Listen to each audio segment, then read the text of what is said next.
Boa noite.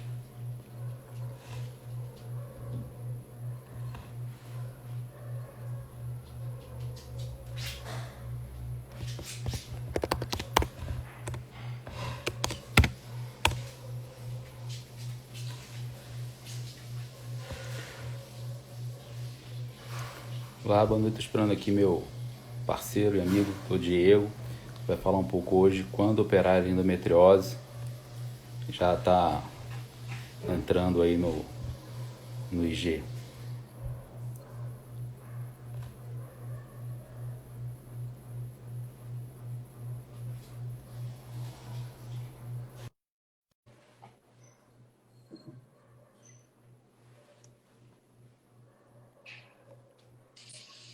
Opa, Alexandre, Olá, boa noite.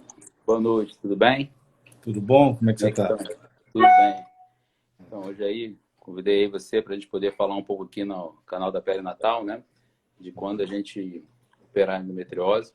Sou Alexandre Pedrosa, sou médico ginecologista, coordenador na Pele Natal Laranjeiras, né? Eu tenho uma parceria com meu amigo Diego, cirurgião geral, já vão 5, 6 anos, né? Num programa de cirurgia de endometriose na pele natal, né? Então, hoje vamos conversar um pouco aí, bater um papo sobre quando operar na endometriose, né, meu amigo? Isso aí, queria agradecer o convite, a oportunidade, a gente está junto aí trabalhando, operando e agora também tendo a chance de compartilhar na mídia digital, tirar dúvida das Isso. pacientes, enfim, o chat vai estar aberto, quem quiser mandar uma pergunta, fica à vontade, na medida do possível a gente vai tentando responder aqui e, enfim, tirar dúvidas de todo mundo. Assim, eu acho importante, Alexandre, antes da sequência, a gente falar que o nosso time é um time multiprofissional lá na Perinatal, né? O Alexandre é ginecologista, coordenador, eu sou cirurgião geral, a gente opera junto, tem uma equipe que participa desde o atendimento até a realização de exames complementares e o acompanhamento da cirurgia e pós-cirurgia. Assim, eu vou começar então, vou estrear aqui com uma pergunta para você, Alexandre, te perguntando o que é endometriose, o que é endometriose profunda. Então, fala um pouquinho, dá um panorama geral, explica para o pessoal o que é a doença, para a gente começar o nosso bate-papo. Isso, então. A endometriose é uma doença, né, que o tecido de dentro do útero,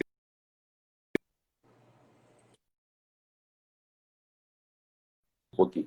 A endometriose é uma doença que o tecido de dentro do útero, o endométrio, né, aquilo que a mulher todo mês quando menstrua sai por baixo, né, pela vagina, ela acaba às vezes desenvolvendo esse tecido dentro da barriga, né? E vamos dizer assim, como não tem como sair, isso pode gerar inflamação, com dor, né? São algumas das queixas das mulheres. A endometriose profunda, tecnicamente, caracteriza uma doença que ela contém mais de 5 milímetros dentro de um tecido, né? Fora do útero. Mas, geralmente é quando a gente vê, principalmente nas cirurgias, aquela doença que pega o intestino, a bexiga, né? O ovário, as trompas, é mais ou menos esse cenário de endometriose profunda. Perfeito. E assim, em relação aos sintomas, quem deve suspeitar de endometriose? Quais são os principais sintomas? O que as mulheres têm que ter atenção? Quando procurar um médico? Enfim, vamos falar um pouco sobre isso também. Isso. O principal é a dor, né? A cólica. A cólica menstrual, aquilo que às vezes não é muito valorizado, que é dito que é comum na mulher, né? A gente, quando ela começa a menstruar na novinha, mas essa cólica menstrual, que a gente chama de dismenorreia, já pode ser um sinal de alerta para a endometriose. Lógico que nem toda cólica é endometriose, mas é uma característica. A dor na relação sexual é outra sintoma importante da doença, né? Que faz a gente pensar nela também e naquelas pacientes que estão tentando engravidar e não conseguem. Às vezes, na investigação, até elas não têm dor, tá? A gente descobre até em 50% dos casos a endometriose também. Esses, basicamente, são os principais sintomas da endometriose e que o ginecologista não pode deixar de pensar na sua paciente quando vai lá e queixa principalmente da cólica no período menstrual. Perfeito. Eu já vou buscando umas perguntas do chat aqui para a gente Tá aproveitar a ótimo. dúvida de todo mundo. A Caroline Belfort perguntou aqui: boa noite. A mulher que tem endometriose e quer engravidar, tem tratamento que não seja cirúrgico? Eu vou seguir. Toda endometriose que deseja engravidar tem que operar? Isso é verdade ou não? Fala um pouco aí. Olha, é um pouco controverso, tá? Às vezes a paciente pode tentar uma fertilização. A gente sabe que a cirurgia beneficia, que ela melhora muito até os próprios tratamentos de fertilidade, mas não tem um consenso. Quer dizer, então às vezes pode ser optado técnicas não cirúrgicas, né? Tratamento com um médico especialista em fertilidade, principalmente, para ela poder engravidar, né? de uma forma sem a intervenção cirúrgica. Eu tenho me fugiu o nome agora, mas a pergunta era em relação à endometriose umbilical. Quando é que a gente opera? Vou buscar essa para mim, então. Pode. A endometriose umbilical não é normal a gente ter endometriose na parede abdominal, no umbigo, qualquer outro local.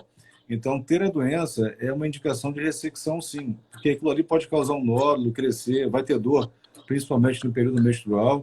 E, eventualmente, se você for fazer qualquer cirurgia por videolaparoscopia, a gente usa o umbigo como uma porta de entrada. E tendo a doença ali dentro, isso vai ser um fator dificultador. Então, eu recomendo, se você tem endometriose umbilical, procurar um médico, ir no cirurgião, conversar sobre isso, ter um bom exame para tomar essa decisão. Mas, na minha concepção, é uma indicação cirúrgica, sim. Aproveitando em relação aos exames, assim, quais são os principais exames para o diagnóstico de endometriose? Quando você recebe no consultório uma doente de primeira com esses sintomas, como é que é a tua conduta aí, a tua rotina? Foi interessante que essa semana a gente operou um caso, né? De endometriose umbilical. Verdade. Engraçado. E até foi uma pergunta aqui, né? Já se o ultrassom é o suficiente. O ultrassom ajuda muito a gente, o ultrassom tradicional, principalmente para quando tem doença no ovário, que são os endometriomas. Eles têm sinais característicos que a gente pode ver a endometriose. Existe um ultrassom mais específico, que chama-se ultrassom para mapeamento da endometriose, tá? Que esse, sim, é mais específico para o estudo da endometriose. Principalmente na área do Diego aí, né? Ela é um pouco melhor, melhor do que a ressonância, que é um exame que a gente usa muito aqui, principalmente no Rio de Janeiro, né, para avaliação de endometriose, né, que seria um exame superior. Mas lógico que sempre que a gente fala os sintomas da paciente, o médico conversar com essa paciente, pensar na endometriose e solicitar esses exames, né? Aqui a gente então tem a ressonância e tem também a ultrassom com mapeamento para a endometriose, que são importantes no diagnóstico da doença, mas a gente sabe que o diagnóstico é na hora da cirurgia mesmo. Perfeito. E você não quer falar um pouquinho dos sintomas do intestino para quando essa paciente... Legal. E onde ele pega mais, né? Então, pegando esse gancho aí do exame do ultrassom para o intestino, para o reto, eu acho que é importante a gente esclarecer e falar um pouquinho sobre a endometriose intestinal, que é algo que atormenta a cabeça das pacientes, porque quando a gente fala das lesões intestinais, elas sempre vêm associadas aos principais problemas pós-cirurgia, que é quando a paciente tem uma deficiência de cicatrização, e isso pode gerar uma fístula, aquela famosa bolsa de colostomia, todo mundo morre de medo. E eu quero falar com vocês e tranquilizar vocês em relação a isso. Endometriose é uma doença benigna. Endometriose é uma doença que a gente vai conviver. Ela acomete mulheres jovens e saudáveis. Então, não tem endometriose cirúrgica em pacientes de 60 anos, 70 anos. Nosso público de pacientes é um público de mulheres jovens, a terceira, quarta década de vida. Então, elas toleram bem o procedimento cirúrgico. E as lesões intestinais, na enorme maioria das vezes, elas se localizam na parte final do intestino, que a gente chama de reto. Então, o intestino grosso, ele começa do lado direito, vai fazendo a volta e termina pelo lado esquerdo, lá no reto. Então, a gente não precisa fazer ressecções intestinais muito extensas. A gente pode fazer cirurgias personalizadas e localizadas. Então, existe o shaving, que, mal comparando, é uma raspagem do intestino. A gente pode tirar só um nódulo e, em última etapa, ter um segmento. Então, a endometriose intestinal é quando a doença acometeu o intestino, pode ser em um ou mais locais. O local mais comum é a porção final mesmo, que a gente chama de reto. E essa é uma das principais indicações de ter um time multiprofissional. O cirurgião, o ginecologista junto, atuando aí na doença. Isso, meu amigo. E você acha que tem que operar quando isso, a endometriose no intestino? A gente indica a cirurgia, obviamente, aos sintomas, né? Os principais sintomas, o sangramento é bem raro, mas quando ele acontece, significa que a endometriose já ultrapassou todas as camadas e chegou até a mucosa, que é a camada interna do intestino, está causando sangramento. Isso é um dado ruim. Quando ele está fazendo algum tipo de compressão, então ele está apertando o intestino de fora para dentro, e a gente pode ter fezes afiladas, dificuldade evacuatória, ou quando também a doença está comprimindo outros órgãos adjacentes, como o útero, ovário, etc., e isso está tendo uma repercussão intestinal. Se a paciente tem um quadro de endometriose profunda, uma lesão intestinal, que seja ela superficial, que talvez até pudesse acompanhar por um tempo maior, mas em paralelo ela tem infertilidade e tem que operar por infertilidade, obviamente que a gente na mesma cirurgia vai abordar tudo. É raro a gente ter uma indicação de operar apenas a endometriose intestinal. Quando ela tem doença ali, o ovário está cometido, a trompa, os ligamentos, enfim, já é uma doença mais extensa. Vou voltar um segundo naquela questão do umbigo, porque veio mais uma dúvida É, aqui. isso que eu estava vendo, tem uma outra É, pergunta, né? se pode evoluir para outro tipo de doença. Não, na verdade, a doença endometriose é a mesma doença. Ela pode acometer diferentes órgãos. Então, o fato de você ter endometriose no umbigo não quer dizer que ela vai correr para o intestino, enfim, para a bexiga, para outro lugar. Então, é possível ter em qualquer lugar, o umbigo é só mais um dos sítios. Não é um fator de pior prognóstico ou nada do tipo. Tá? Isso. Tem uma outra pergunta aqui em relação também ao uso do Alurene, né? É uma medicação que a gente usa bastante, ela ainda é utilizada. A gente utilizamos bastante, né, para tentar controlar. Essa é uma das funções das medicações, né? A gente usa um hormônio, né, visando sempre controlar os sintomas. E aí, daí pode ser até uma das nossas indicações, né? Quando a paciente tem falha nesse tratamento clínico que a gente fala, né, com uso de hormônio, e a gente acaba tendo que utilizar a cirurgia para poder controlar justamente a dor ou ajudar ela a engravidar, né? Acho que tem uma questão dos exames para endometriose intestinal. Você falou do ultrassom, eu acho que é legal a gente falar um pouquinho disso. A ressonância nos permite avaliar a cavidade abdominal como um todo. Então, a ressonância vai ver desde o diafragma, que é o que divide o tórax do abdômen, e daí para baixo, avalia o fígado, avalia o intestino fino, o intestino grosso, e, obviamente, os órgãos ginecológicos, o útero, o ovário, as trompas, etc. Quando a gente tem um acometimento intestinal específico, lá na parte final, que é o reto, a gente consegue fazer uma ultrassonografia e o aparelho de ultrassom pode ser através da vagina ou, eventualmente, através do ânus, e ali ele vai avaliar só aquela porção final. Então, para esse diagnóstico específico, o mapeamento e avaliação retal, o ultrassom é muito bom. Mas, para uma visão geral, como um todo, na minha opinião, a ressonância é superior. Então, na nossa rotina, Alexandre, a gente sempre faz a ressonância e acrescenta o ultrassom, eventualmente, nas necessidades. É isso, tá perfeito. E como é que você acha que tem que ser esse acompanhamento da paciente após cirurgia da endometriose intestinal? Sempre que a gente tem uma ressecção intestinal, essa ressecção, eu vou aproveitar e vou falar um pouquinho dos tipos de ressecção, que é uma outra dúvida muito prevalente. Isso. Todo mundo pergunta, eu vou ter que tirar o meu intestino todo, tenho que tirar 20 centímetros, 30 centímetros? Primeiro, o intestino como um todo ele tem 6, 7 metros, então calma, 20 centímetros a gente vai conseguir lidar com isso. A outra questão é que essa cirurgia, por se tratar de uma doença benigna, a gente não tem necessidade de fazer ressecções muito extensas. A gente tira o suficiente para retirar a doença e ter ali 1 centímetro de segurança, mais nada. Então, a gente pode, mais uma vez, fazer a raspagem, a gente pode tirar um disco, um nódulo, ou, eventualmente, ter que tirar um segmento do intestino. Para quem tira um segmento do intestino, o intestino é como um cano, à medida que eu corto um segmento, eu faço uma emenda boca a boca. Então, essa emenda precisa cicatrizar e ser avaliada. Então, os pacientes de endometriose intestinal, dentro do primeiro ano de pós-operatório, são vistos e, aos sintomas, podem necessitar uma colonoscopia de acompanhamento. Então, se a pessoa está indo bem, não tem sangramento, não tem dificuldade evacuatória, não tem fezes afinadas, nada disso, talvez, ao final de um ano, a gente avalie uma colonoscopia. Se ela tem algum sintoma diferente nesse período, a gente pode antecipar o exame. Fora isso, não tem necessidade de fazer mais nada de rotina para todos os pacientes. E, Diego, tem uma outra pergunta aqui em relação, se no caso da endometriose dos ligamentos, né, provavelmente os ligamentos útero-sacros, que estão atrás do útero, eles podem evoluir para o intestino. Em relação à formação da endometriose, vamos dizer, né, que ali é tudo muito pertinho, né? Exatamente. A gente fala um monte de nome para vocês, então, ligamento útero-sacro, septo reto vaginal, intestino grosso, reto e por aí afora.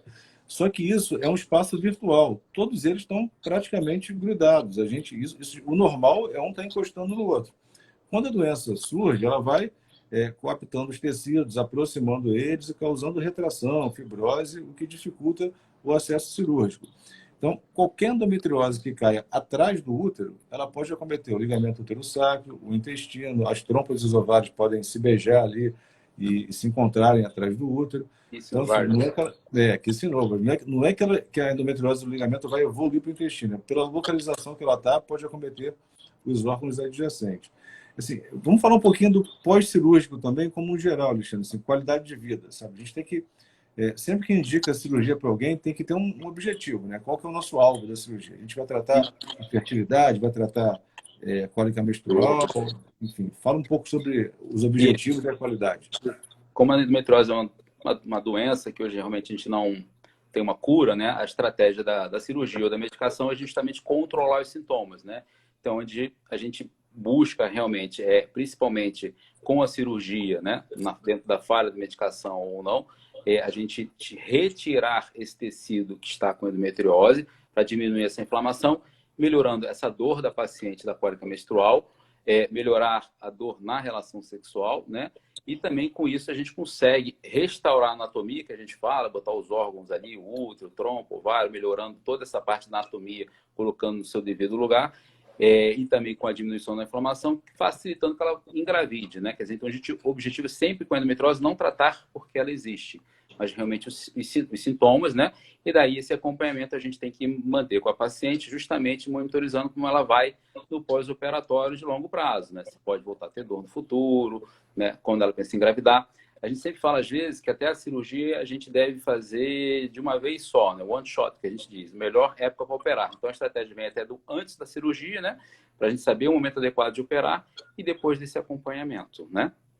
Perfeito. Vamos aproveitar o gancho. Tem uma pergunta aqui. O quanto a endometriose pode atrapalhar uma futura gestação? Então, já vai na sequência aí e fala sobre isso. Isso. A endometriose, realmente, 50% das mulheres que têm infertilidade podem estar associadas à endometriose. Quer dizer, ela é uma causa importante. Não é a única, né? Mas realmente é uma doença que dificulta muitas mulheres engravidar, né? E daí, realmente, buscando o acompanhamento médico, fazer primeiro o diagnóstico e qual a melhor opção terapêutica, né? Aí a cirurgia a gente sabe que ajuda bastante, que a gente diminui essa inflamação, ajuda bastante nessa diagnóstico aí a tratá-la, né? Para facilitar. A gente tem, junto já operando, né, muitos desses anos aí, a gente conseguiu que muitos pacientes se engravidassem só com a cirurgia. A gente sabe que não é sempre isso, né? A gente precisa do apoio aí da fertilidade, mas é muito prazeroso a gente ver quando a gente faz uma cirurgia e essa paciente engravida, né? Depois da cirurgia, tem uma época com mais chance de engravidar? Os primeiros 6 meses ela tem mais chance, o primeiro ano? Qual é o tempo ideal de engravidar depois de uma cirurgia? Olha, o ideal sempre primeiro ano, vamos dizer assim, né? Pós-cirurgia. A gente sempre perde ali um pouquinho, tem muito consenso, mas 2 a 3 meses depois da cirurgia, de um resguardo, vamos dizer assim, né? E a gente libera ela para engravidar, e essa fase até o primeiro ano é a melhor época, né? Que aí a cirurgia, vamos assim, ajudou bem a paciente a engravidar, né? No primeiro ano pós-cirurgia. Tem uma pergunta aqui da Daniele Alves que diz: qual a relação da endometriose com o sangramento uterino anormal? Se isso é comum. Olha, Daniela, isso aí, a gente tem na endometriose, a gente tem uma forma da endometriose, que é a endometriose chamada adenomiose. É uma endometriose que está na parede do útero. Essa, sim, é mais associada a sangramento, tá? É um tipo de endometriose que fica na parede do útero, aí geralmente cursa aí com o aumento do fluxo menstrual e cólica também, né? Aumentado no período menstrual. Falando da qualidade de vida, você falou da qualidade de vida após a cirurgia, o que a gente tem que observar, e eu vou complementar falando das pacientes que tiveram a ressecção do intestino. Então, a parte final do intestino a gente chama de reto. O reto ele tem aproximadamente 15 centímetros. Então, se a gente dividir de 5 em 5, do ânus para cima, os primeiros 5 centímetros é o reto baixo, entre 5 e 10 centímetros é o reto médio, e entre 10 e 15 centímetros é o reto alto. Quanto mais próximo do ânus for a endometriose, mais arriscada é a cirurgia e, normalmente, essas pacientes costumam ter mais dificuldade evacuatória e um pós-operatório pior. Porque a musculatura toda do esfíncter, que faz a contração, etc., ela está próxima do reto distal. Vocês podem observar que, na ressonância, a descrição sempre fala se os músculos da região estão acometidos, se os nervos da região estão acometidos. Então, isso é um dado importante. Então, quanto mais distal e mais próximo da borda anal, a chance de ter uma qualidade de vida com algum sintoma depois da cirurgia é maior. As lesões que são mais altas, na maioria das vezes, cursam muito bem, com uma qualidade intestinal semelhante ao que a paciente teria se não tivesse nenhuma doença. E, obviamente, melhor do que antes de operar, porque antes ela tinha doença que estava ali acometendo a região. Fizemos aqui umas perguntas básicas e vamos usando também o chat para nos orientar. Então, lembre que fique à vontade aí para perguntar. Tem mais uma aqui, Alexandre. Pólipos endometriais podem ter relação com endometriose? Vai lá. Olha, o pólipo é uma patologia que vem do endométrio também, né, do mesmo tecido, só que é uma patologia de dentro do útero. É um crescimento desordenado desse tecido dentro do útero, né? Quer dizer, a gente faz, tipo, vamos dizer, uma verruguinha, uma lesão interna, tá? Que faz uma bolinha dentro do útero. Então, não pode até coexistir, quer dizer, essa pessoa pode ter pólipo, pode ter endometriose, mas, por definição, não tem associação, não é a mesma doença, né? Tem o Vinícius, nosso colega, o doutor Vinícius Araújo, está aqui comentando. Fale um pouco de endometriose vesical, que endometriose é da bexiga. Então, além do trato intestinal, a gente tem o trato urinário também. Então, a urina está lá, produzida no rim, corre pelos ureteres, chega até a bexiga retém e depois a uretra vai eliminar. Então, a endometriose pode acometer qualquer local. O local mais comum é a bexiga e os ureteres. Então, uma vez tendo lesão no sistema urinário, a gente também tem que tratar e também tem que tirar essa lesão, que pode ser só uma raspagem, um shaving da bexiga, ou eventualmente ter que fazer uma cirurgia, uma retirada parcial da bexiga.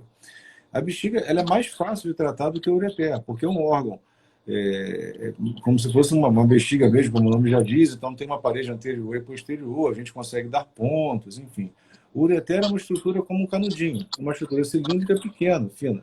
Então, sempre que a gente tem que tirar um segmento do ureter ou reimplantar ele na bexiga, é uma cirurgia mais delicada e demanda um tempo maior. Quando a gente encontra lesões desse tipo, e se tiver a necessidade, um urologista, que é um especialista na via urinária, também faz parte da equipe. Ele vai agregar o seu conhecimento, enfim, participar com a gente das eventualidades das lesões do sistema urinário. Bem lembrado aí, Vinícius. Obrigado. Passou mais uma pergunta aqui. Eu tenho um cisto volumoso e ele também faz parte da endometriose? Vai lá, Alexandre. Silvânia, né? Tá vendo essa pergunta sua. Olha, os cistos de ovários, eles podem ser de endometriose, mas nem todo cisto ele está, ou pelo seu tamanho, relacionado à endometriose. A gente tem outras causas de cistos de ovário, tá? Então, não é só pelo tamanho que ele é da endometriose, tá? Tem que ver a característica desse cisto, que aí sim ele pode estar associado a uma endometriose. E o que a gente sabe que geralmente quando a paciente tem esse cisto de endometriose, que nós chamamos de endometrioma, tá? Geralmente está muito relacionado à endometriose profunda, quer dizer, essa paciente ela provavelmente pode ter essa endometriose ali atrás, como o Diego comentou, está tudo muito ali próximo, tudo muito pertinho, né? Ela está pegando ali um pouquinho do intestino ou ligamento, como foi comentado, pode estar comprimindo esse ureter, né? Que é esse tubo que vai do rim à bexiga, que a gente sempre identifica nas cirurgias, porque está ali passando no nosso caminho, né? Então, realmente, Silvana, ele pode ser de endometriose ou não. Vai depender muito das características do cisto para a gente saber. Só pelo tamanho não é sinônimo de endometriose. Aqui, a Ziane Assunção, ela tá tensa com essa questão da endometriose umbilical. Endometriose umbilical. Pode causar infertilidade também? Então, não é especificamente a endometriose do umbigo, é a doença endometriose como um todo. De novo, ela pode estar em qualquer local. Então, você ter uma endometriose, ou alguém que você conheça, umbilical, não quer dizer que você não tenha em outro local. Você tem que investigar, ir para os métodos de imagem, passar pela consulta. A gente te espera aqui, Zé. É um prazer poder te atender, enfim, e avaliar a tua doença. Mas fica calmo, não foca na questão do umbigo, não. Tem que ter o todo, o contexto geral da doença endometriose. E tem mais uma aqui. A endometriose pode se manifestar logo após a menarca ou necessita tempo maior para se desenvolver? Aproveita e explica o que é menarca. Menarca vai ser o período que a mulher menstrua, né? A primeira menstruação dela. Então, isso é um tema que é muito discutido, justamente, às vezes, buscar o diagnóstico precoce da endometriose. E justamente na adolescente, né, onde ela começa a ter a menstruação, né, a menarca, e ela começa com isso com cólicas também. Talvez muita gente faz estudos buscando esse diagnóstico nesse momento, que aí, de repente, até uma cirurgia, ou você pode começar uma anticoncepcional para tentar prevenir, ou você até fazer uma cirurgia nesse momento, teria uma doença menor, favorecendo o tratamento, né? Então, é um foco realmente de, às vezes, buscar esse diagnóstico precoce. Porque a gente sabe na literatura médica que, infelizmente, o diagnóstico de endometriose ele é retardado em torno de 8 anos, né? A paciente, desde a primeira cólica até fazer esse diagnóstico, pode levar mais de 8 anos a ser pensada na endometriose. Então, é muito importante realmente pensar quando a mulher começa a menstruar, né, na menina, ver, se estudar ela com essa cólica e pensar na endometriose também. Legal. Temos mais uma pergunta aqui da Lu Carvalho, que diz: quando você define que é o momento de operar a endometriose? E aí? Então, é isso aí, a gente, mais é aquela coisa, a gente tem que avaliar esse sintoma da paciente, né? A gente saber a extensão da doença, né? Para a gente definir. Porque hoje em dia a gente tem um conceito que essa cirurgia às vezes tem que ser em um tempo só, que a gente fala, o melhor tempo de operar. Então, essa paciente que ela às vezes tem cólico, mas tem pouca doença, você consegue controlar com um anticoncepcional simples, não precisa nem ser o Alurene. Você pode ir adiando essa cirurgia até um momento mais preciso. Agora, se ela tiver uma doença mais avançada, que você vê ali que tem uma compressão já do tubo da urina, né, do ureter, fazendo uma distensão. São casos mais extremos, né? Você já pode indicar essa cirurgia para evitar essa obstrução desse tubo do rim, né, do xixi, e evitar aí essa lesão, que feche, né? Então, quer dizer, o momento está um pouquinho baseado na clínica da paciente, que você já tentou, às vezes, de medicação para tratá-la, né? E de como é a extensão dessa doença na avaliação pré-operatória, né? Uma coisa importante, se a gente deixar claro, é que ter endometriose não é igual a ter que operar. A gente tem critérios para indicar uma cirurgia. Então, tem muitas pacientes que às vezes ficam desesperadas. Tive um diagnóstico de endometriose, vou ter que me operar. Calma, você vai ter que ir para o especialista e conversar com ele. Nem sempre isso aí é um quadro cirúrgico. E a gente sempre tem um alvo na cirurgia. Se é tratar a sua dificuldade de engravidar, se é tratar uma lesão intestinal, se é a dor na relação sexual, se é tudo junto, se você tem todos os sintomas. Então, isso é bem discutido no pré-operatório e a cirurgia ela é personalizada, ela é indicada para tratar a sua lesão principal e tentar excisar todos ou o maior número possível de focos de endometriose. Aqui, a Gabi Terrada, quando a mulher tem baixa reserva e endometrioma, baixa reserva, ela diz reserva hormonal, né, folicular, parte para FIV, que é fertilização in vitro, e congelamento do óvulo, ou é melhor operar, já que pode afetar a reserva? Temos aqui um especialista, né? Foi uma pergunta de médico. De prova, isso aí de Obrigado, prova. Gabi. Então, mais ou menos assim, em relação ao endometrioma, com essa reserva ovariana, que ela quis, né, perguntar da reserva ovariana, né? A gente sabe que a mulher ela nasce com seus folículos, diferente do homem que vai produzindo ali, né, todo mês o seu espermatozoide. Então, com isso, com a idade já vai baixando essa reserva e quando ela tem uma doença nesse ovário, e você vai fazer uma cirurgia, você diminui mais ainda essa reserva ovariana. Então, às vezes, até quando tem a indicação da cirurgia, o que pode ser feito é guardar primeiro esses óvulos, né, faz um congelamento deles, se faz a cirurgia para melhorar para a FIV, né? Não há consenso, às vezes você pode simplesmente só fazer a FIV direto, né? Tira os óvulos, faz a FIV, ou realmente você pode fazer esse congelamento prévio à cirurgia, faz a cirurgia e depois, se for necessário, faz a fertilização.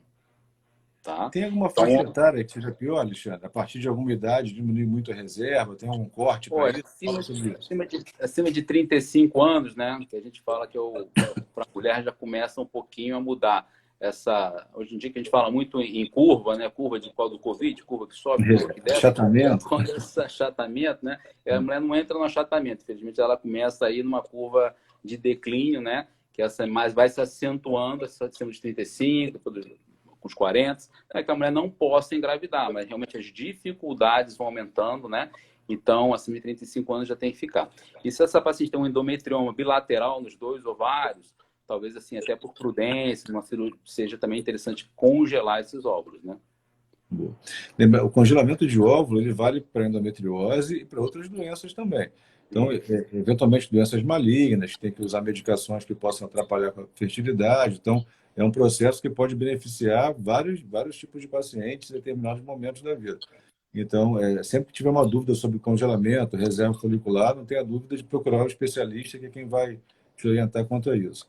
Aí tem mais uma pergunta aqui da Hélida Cristo. Quais as alternativas de tratamento além da cirurgia? Ela faz uso de Dianogeste continuamente, mas quer saber se existem outras formas de tratar. O Dianogeste é uma medicação que fica muito em evidência, porque ela é tida como um hormônio mais específico para o tratamento da endometriose, mas a gente sabe que pode usar pílulas anticoncepcionais de uma forma contínua, que é importante sempre a gente buscar que a mulher não menstrue, né? Independente do hormônio que a gente está usando. Às vezes, como tática, você pode usar um Dianogest, depois você passar por uma pílula mais simples. Às vezes, usar uma medicação mais forte até que o Dianogest, em termos de... Só que tem muito mais efeito colateral, que é o análogo de NRH, depois modificar isso. Quer dizer, existem estratégias que você pode combinar o uso de medicações, além de próprio associar remédios para a dor, né? Para tratar o sintoma, porque o sintoma, às vezes, é a dor, você tem que tratá-la com remédios para a dor, né? E no caso da fertilização, você pode fazer esquemas específicos de medicação para que ela engravide, né? Então, às vezes, começa com uma medicação como o Dianogest, depois estimula esse ovário, né? Capta o óvulo, prepara e faz isso tudo. Quer dizer, depende da indicação, né? E você pode usar outras medicações, realmente, além do Dianogest. Muitas pacientes nossas usam o dispositivo intrauterino, né? O DIU, e existe o DIU associado também ao hormônio. Fala pra gente quando é que vale a pena usar esse DIU, DIU hormonal, enfim, qual é a indicação disso aí? O Mirena é uma grande vantagem do DIU hormonal, né? Hoje a gente tem o Mirena, tem um mais novo no mercado, que não tem essa aplicação. Ele é muito útil. É um pouco alternativo em relação a algumas medicações orais, tá? Mas ele é muito útil porque não precisa ficar tomando comprimido, você coloca ali, ele tem uma validade para endometriose de 4 anos, 3 anos, principalmente quando a gente visa tratar a adenomiose, aquela endometriose da parede do útero. É uma técnica alternativa, né, à cirurgia, as outras medicações também, mas funciona bem e traz um conforto, porque você coloca o dispositivo dentro do útero da mulher, ele libera essa concentração de hormônio, né, por um período, né, por um X anos, evita dele ficar tomando comprimido, de ter uma passagem que a gente fala pelo fígado. Então, é uma forma de controlar, né, os sintomas da paciente, quer dizer, a dor, principalmente. É preciso fazer algum controle hormonal para saber se o DIU está sendo eficiente? Ela tem que dosar o hormônio regularmente ou esse tempo aí de 3, 4 anos é padrão? Dosagem de hormônio é uma coisa, não sei se de formação minha, não é uma coisa que tem, às vezes, muita validade, não. Até em outros cenários também, a própria ginecologia, você ficar dosando hormônio, não agrega muito. O mais importante sempre é você ver o sintoma do paciente, né? Você conversar com sua paciente e ver como ela está, né, clinicamente. Temos aqui mais uma pergunta da Caroline Belfort. Tenho 26 anos, fui diagnosticada com endometriose, já tenho um filho e alguns meses teve um aborto. Estou fazendo tratamento com anticoncepcional, mas quero engravidar. É possível sem cirurgia? Antes do Alexandre responder, só vou fazer uma observação. A gente está falando aqui, Carolina, o tempo todo, assim, tem endometriose. A gente não pode botar tudo na mesma caixinha. Então, ter endometriose é um diagnóstico. A gente precisa saber o que a endometriose está te acometendo. A quantidade de órgãos, o tamanho da lesão, para poder ter um diagnóstico mais definitivo. Mas segue aí, por favor, Alexandre. Não, como a gente vê, não sei quanto tempo foi esse diagnóstico da endometriose da Caroline, mas ela já tem um filho, quer dizer, ela teve uma perda há pouco tempo, talvez o não seja um fator para ela, né, a endometriose não causa a infertilidade dela, né?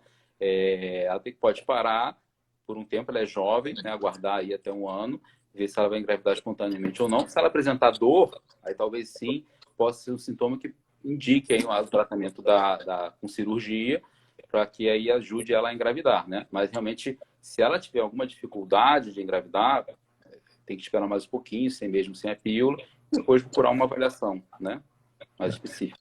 Bom, a gente está falando o tempo todo aqui da abordagem cirúrgica, porque obviamente é a nossa especialidade, a nossa praia. E vamos falar um pouco dos tipos de cirurgia, né? Então, existe aquela cirurgia convencional, tradicional, que é a cirurgia que existe uma incisão. Por exemplo, a cesariana, é feita uma incisão na paciente para retirada do neném. A cirurgia convencional para o tratamento de endometriose, hoje é uma coisa que a gente não oferece para quase ninguém, e existem as técnicas que são minimamente invasivas. Então, fala um pouco para a gente do que é a cirurgia minimamente invasiva. Então, como a gente faz, né, até a cirurgia de uma forma mais... a gente pratica ela, né? A gente faz com uma câmera pelo umbigo, né? A gente bota um gás dentro da barriga da paciente, com pequenas incisões, a gente, usando uma câmera que aumenta a nossa visão, a gente faz essa cirurgia, né? A gente vai lá, então, com essa magnificação da imagem, com pinças mais delicadas, consegue fazer de uma forma minimamente invasiva, né, essa retirada da doença. Quer dizer, a gente às vezes tira órgãos, né, pedaços de órgãos grandes, com pequenas incisões, onde a grande vantagem é a recuperação, e além de uma cirurgia que a gente também consegue ser mais delicado, preservando a inervação da paciente, né? Evitando sangramento. Então, a técnica invasiva é muito importante. Hoje, praticamente todas as cirurgias que a gente faz é por laparoscopia, né? Até o Diego pode falar um pouquinho mais sobre a robótica, que é uma coisa que a gente também, né, opera aí na abordagem da endometriose. A laparoscopia, então, vocês vão ver alguns termos: videolaparoscopia, laparoscopia, e tem um termo leigo que é consagrado, que é o tal do laser. Não tem laser nenhum na cirurgia, mas vira e mexe alguém fala, operei com laser, enfim, só para citar aqui esse termo que não existe, mas ele é falado. Então, o Alexandre já explicou, é uma técnica minimamente invasiva, a gente consegue, com uma ótica, olhar por dentro do abdômen com pequenas incisões para as pinças passarem e trabalharem. Quando a tecnologia robótica entrou no circuito, e a gente está falando de menos de uma década que isso aí chegou, e aqui no Rio de Janeiro, especificamente, há poucos anos, a gente teve a oportunidade de dar esse benefício para os pacientes. O Alexandre é um especialista em cirurgia robótica, eu também faço cirurgia robótica. O robô ele tem uma ótica que nos permite visualizar a imagem em 3D. A gente opera sentado, com os braços apoiados, mais descansado. Essa ótica ela não se mexe, ela fica estável, então a visão é o tempo todo parada no campo cirúrgico. Um pequeno tremor do cirurgião, o robô tem um filtro de tremor que vai acabar com isso, não deixar esse tremor refletir lá dentro do paciente. A gente tem pinças que se articulam no formato da mão. Então, a pinça de laparoscopia ela é uma pinça reta. A pinça do robô ela pode se movimentar. Então, falei aqui em alguns benefícios. O que a gente tem para dizer para vocês é que na hora daquela cirurgia delicada, quanto mais delicada for a cirurgia, melhor o robô se adequa a ela. Então, ele é uma plataforma que oferece a chance da gente entregar uma cirurgia cada vez mais delicada e, obviamente, vai impactar no resultado final. E aí a gente diz, então a laparoscopia é pior de jeito nenhum, a laparoscopia é excelente, tão boa quanto o robô. O futuro vai dizer para que lado as coisas vão. A tendência é que seja intercalado. Momentos laparoscópicos, pinças robóticas, e a gente tem que andar para frente e agregar a tecnologia aí no nosso dia a dia. O Vinícius, nosso amigo Vinícius, está fazendo mais uma pergunta aqui. Quanto tempo depois do tratamento clínico não melhorar os sintomas de dor, vocês consideram indicar a cirurgia? E aí, Alexandre? Então, a gente entende, quando a gente começa uma medicação hormonal para tratar essa paciente, né, a gente quer melhorar o quadro inflamatório que ela está vivendo, que a endometriose provoca. Então, com isso, não é tipo, você toma um remédio e tem que cortar de imediato isso, né?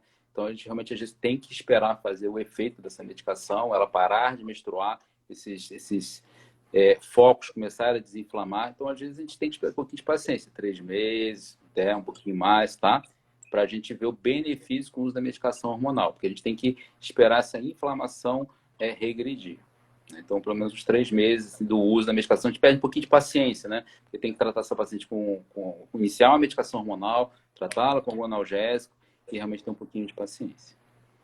Tem uns dados objetivos que nos norteiam muito na indicação cirúrgica. Um desses dados é a paciente que precisa ir à emergência para medicação venosa. Então, quando eu chego para você e falo, nos últimos 6 meses eu perdi tanto tempo de trabalho, fui à emergência 2, 3 vezes para tomar uma medicação na veia para tratar a dor, a gente já sabe que fatalmente o tratamento clínico não vai funcionar nessa doente. Então, é mais fácil indicar uma cirurgia de forma mais rápida do que aquela paciente standard que a gente tem a chance de postergar.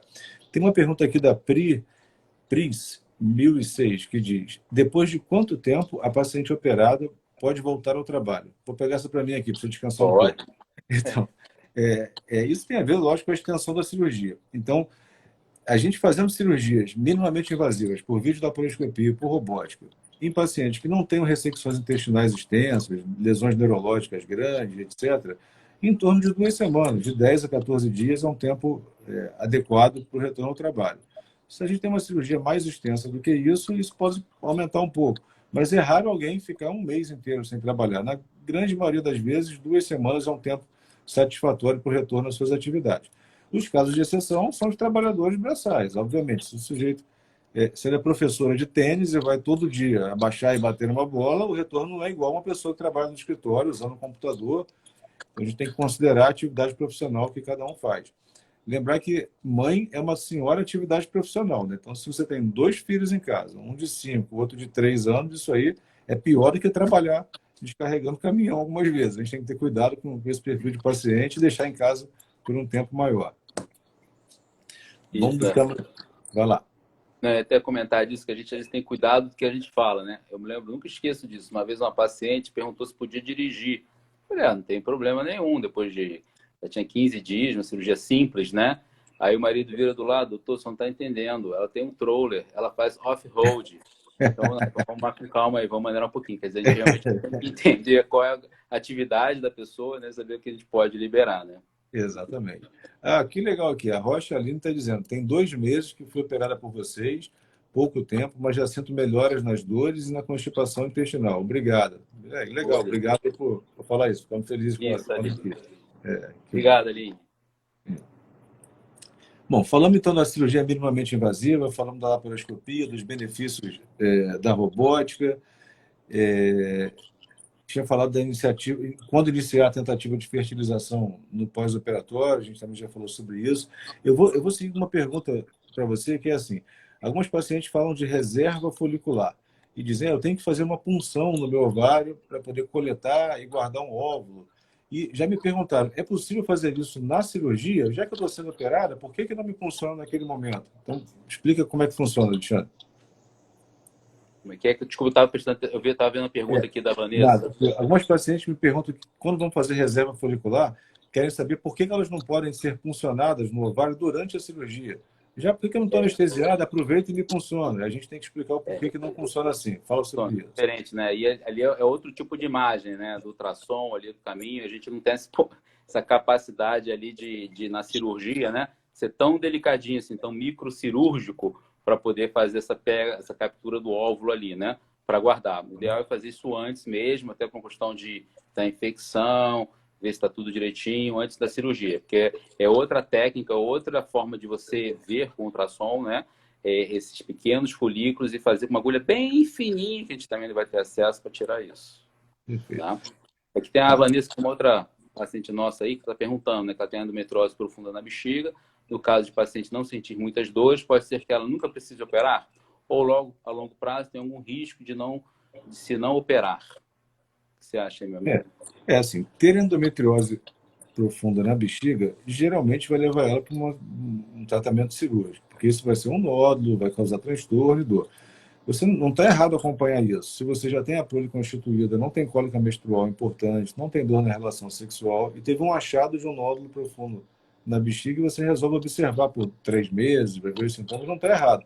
Mas fatalmente, em algum momento, isso vai crescer, vai aumentar de tamanho e vai dar algum sintoma que vai te levar para um procedimento cirúrgico. Eu nunca vi um nódulo de endometriose na bexiga diminuir, involuir e sumir. Isso não acontece.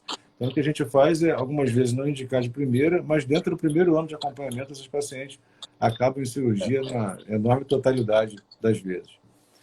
Temos aqui a Thaís perguntando, após a esteroscopia, o retorno para o trabalho também é o mesmo?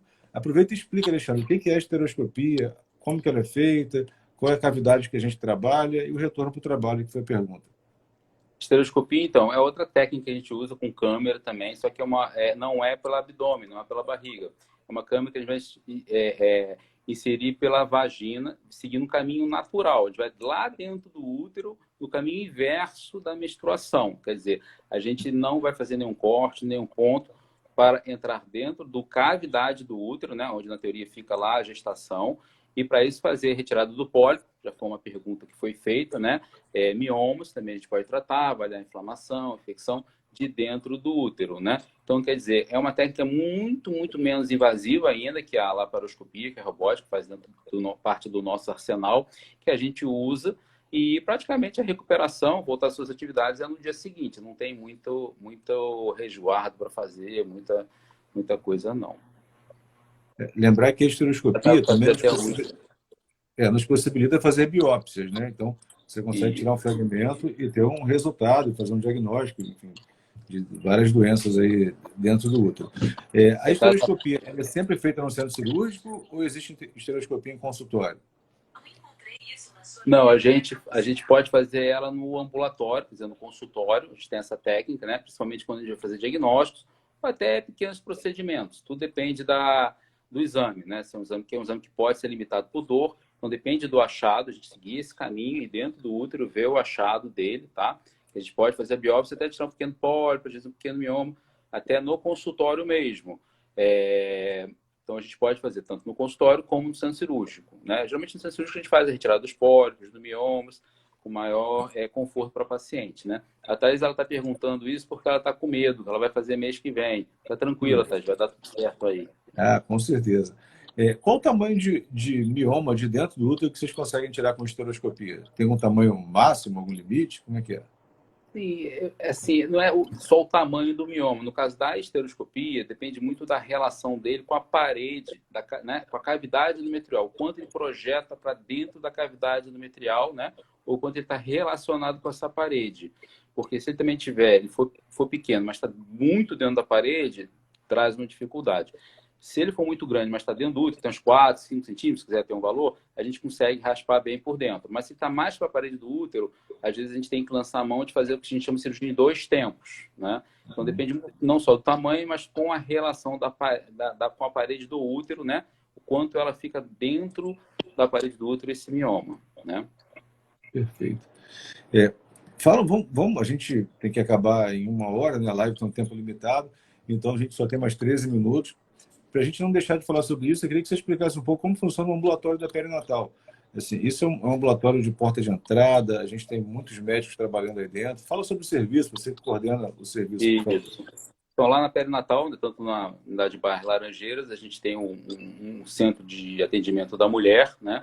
Com ginecologista, a gente tem um programa que a gente faz, esse diagnóstico de endometriose, tem até ultrassonografia para mapeamento de endometriose, a gente atender essa paciente, dar diagnóstico, propor tratamento ou clínico ou a cirurgia que a gente faz aí com o meu amigo lá em Laranjeiras, né? Toda segunda-feira a gente opera aí já há uns 4, 5 anos, no caso de endometriose. E a gente também tem um suporte na própria perinatal de uma equipe de infertilidade, né? Um pessoal médicos de esterilidade que atendem na perinatal também. Quer dizer, então a gente tem aí toda uma equipe multidisciplinar para poder atender essa paciente, tanto na queixa dela de infertilidade, nós atendendo ela pela dor, e a abordagem cirúrgica com equipe multidisciplinar. A gente tem aí a gente consegue bem atender essa paciente, a gente trabalha até com alguns planos de saúde, quer dizer, que facilita muito hoje em dia, né, para as pessoas poderem até operar, né, e com segurança, que é o mais importante. O hospital é preparado para a gente poder fazer esse tipo de cirurgia. Acho que isso é muito importante, saber que é uma porta aberta, que vários planos de saúde são atendidos lá dentro, você tem acesso à equipe multiprofissional, consegue ter um atendimento adequado, ter o pós-operatório seguro e a melhor parte, que é engravidar e poder voltar para o neném na perinatal, né? Então, não consegue te absorver pelo ambulatório, fazer todo o caminho e terminar a história feliz que é tendo filho lá dentro. Tem uma pergunta aqui da Bittencourt Josi. Quando um cisto de endometrioma é considerado grande e quando é necessário a retirada? Então, eu quero saber, quando se opera endometrioma ovariano, tem algum tamanho para isso? A gente tem, às vezes, como referência, vamos botar um ponto de corte, 3,5, 4 centímetros, né? Geralmente, a gente indica cirurgia pelo tamanho. Menores que esse, a gente pode, às vezes, acompanhar, né? Baseado se a paciente também tem algum sintoma ou não. Se ela tiver dor, a gente tem que ver isso. Mas se um cisto geralmente maior que 3,5 centímetros, 4, a gente indica cirurgia para ele. E geralmente a gente faz essa cirurgia por laparoscopia, né? Quer dizer, sempre de uma forma minimamente invasiva. E preservando o ovário. O objetivo é tirar o cisto e deixar o ovário da paciente. E isso é uma coisa importantíssima. A gente tem que sempre deixar bem claro para vocês. A cirurgia do cisto de ovário, seja ele cisto simples, cisto de endometriose, por aí afora, ela não cursa com a retirada do seu ovário, ela cursa com a retirada do cisto. A gente só tem que retirar o ovário no caso de malignidade, que é outro cenário. A gente não está tratando isso aqui agora. Então, todas as doenças benignas do ovário, doenças císticas benignas, elas podem ser tratadas com a retirada do cisto e preservação do órgão. Uma outra dúvida recorrente que a gente tem é em relação à trompa. Então, muitos pacientes são operados, vêm com a indicação cirúrgica de retirada da trompa para fazer uma fertilização. Então, alguém que já tem uma indicação de fertilização e, nesse momento, ela tem a trompa com líquido dentro, que é hidrosalpinge, e nos pedem para operar. Tire a trompa antes de fazer a fertilização. Fala sobre essa cirurgia, como ela é feita, a indicação melhor disso. Acho importante esse tópico. Isso aí. Geralmente a gente também trabalha em parceria com um médico especialista em fertilidade, né? Às vezes essa paciente tem esse diagnóstico do hidrosalpinge, quando essa trompa ela se fecha, vamos dizer assim, fica distendida com líquido, parece uma salsichinha, se a gente for ver no ultrassom, né? e aí realmente ele pode acumular mediadores inflamatórios, quer dizer, esses mediadores inflamatórios que ficam na trompa, eles podem ali, até mesmo fazer uma fertilização, dificultar a implantação dentro do útero, pela inflamação, como a endometriose pode fazer isso também, né? Então, com isso, a gente, às vezes, numa cirurgia de endometriose, a gente vê essa hidrosalpinge, né? Lógico, conversado com a paciente antes, ou às vezes vem realmente essa indicação do especialista, que a gente faça essa retirada dessas trompas, né? Para poder melhorar até o resultado de uma fertilização in vitro, porque realmente essa inflamação que fica ali prejudica ali esse tratamento depois. Tá aqui, a Daniela está dizendo que vai operar com a gente no próximo dia 25, já no pensamento positivo. Isso aí, o pensamento positivo é importante. Boa. Com certeza, dá tudo certo. Estaremos juntos em breve, vai dar tudo certo. Lá na perinatal, a gente, como o Alexandre falou, opera semanalmente, segundas-feiras de manhã, é um time multidisciplinar, vocês são vistos de forma integral, isso é muito importante. E é importante dizer também que esse acompanhamento ele tem que ser continuado. Então, principalmente se a queixa é infertilidade, você não consegue gestar, não adianta você fazer uma cirurgia em janeiro, e fazer a revisão de tirar ponto e não seguir no acompanhamento. Porque em algum momento, se você não conseguir gestar, a gente tem que saber a evolução da cirurgia. Se tem algo a mais que a gente possa complementar, que possa te ajudar e participar da decisão de quando o fertileuto, o médico de FIV, vai entrar no circuito e ajudar vocês sobre isso. E o principal é que quando vocês engravidem, mande a notícia para a gente, né? Manda foto do neném, avisa, porque fica todo mundo feliz. Então, a gente tem um anestesista, tem um cirurgião, um ginecologista, a instrumentadora, a enfermeira que está na sala, o time do centro cirúrgico, é uma equipe inteira que está torcida ali, trabalhando junto e gosta de saber a novidade, né? É bom a gente ter esse feedback. Realizar esse sonho da pessoa, né? Exatamente. A gente busca acompanhar a paciente no ato operatório, quando às vezes são médicos até que já acompanham essa paciente, ela retorna para o acompanhamento com eles, ou realmente a gente lá dentro do nosso time, a gente acompanha, né, essa paciente, dá esse suporte clínico para ela depois da cirurgia também, quer dizer, a gente busca sempre manter esse acompanhamento, não só o ato cirúrgico da paciente, né? Internamente a gente tem um time para isso, né? Isso é muito importante. É uma coisa interessante a gente falar também que existem algumas cirurgias associadas que a gente eventualmente pode fazer. Por exemplo, paciente que tem pedras na vesícula, paciente que tem uma hérnia no umbigo. Já fizemos isso. Nem foi uma pergunta, não foi do chat, mas por acaso hoje no consultório me fizeram essa pergunta. A paciente tinha cálculos na vesícula e ia fazer uma cirurgia bariátrica, outra coisa.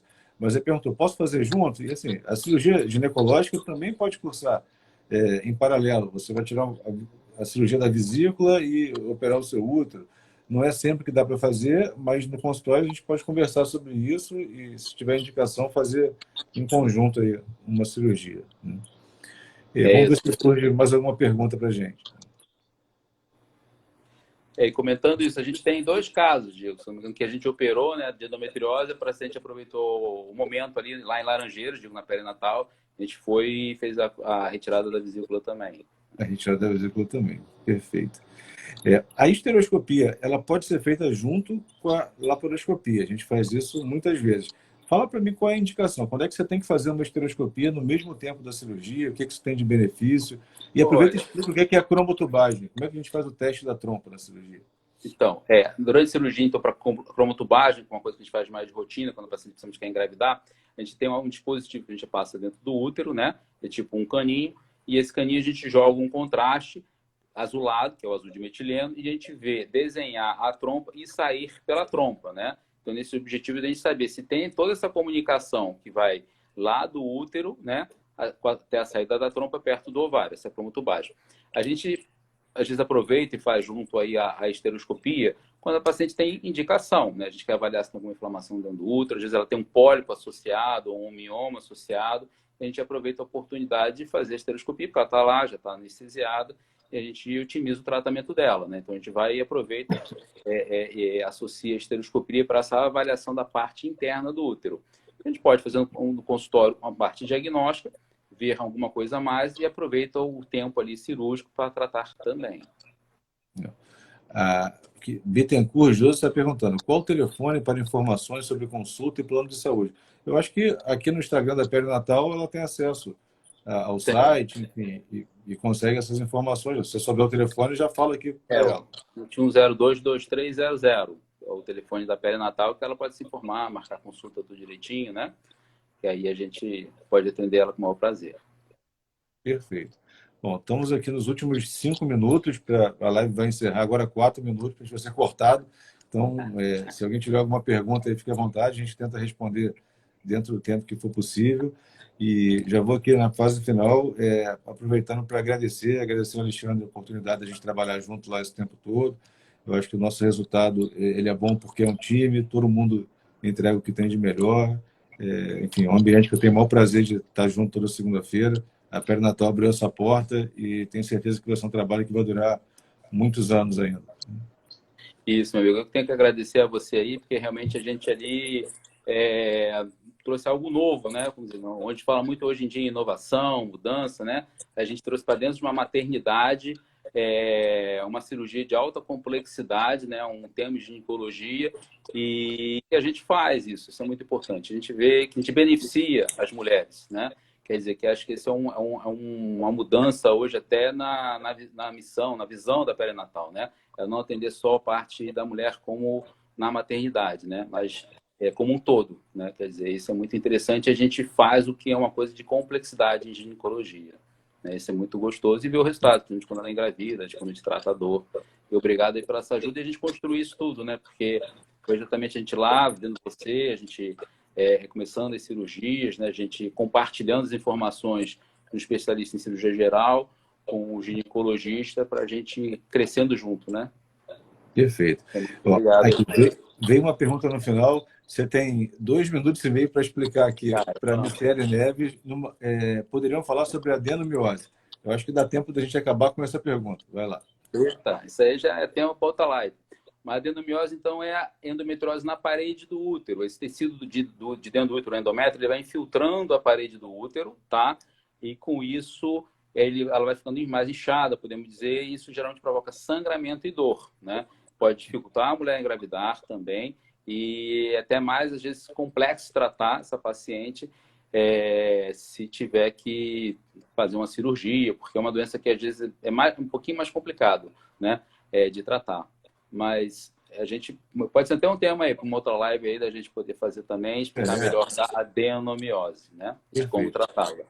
A Thaís Neves está dizendo aqui, obrigado pelas orientações, você e eu. Graças a Perinatal, realizei rapidamente meu check-up ginecológico, vou realizar a estereoscopia no mês que vem.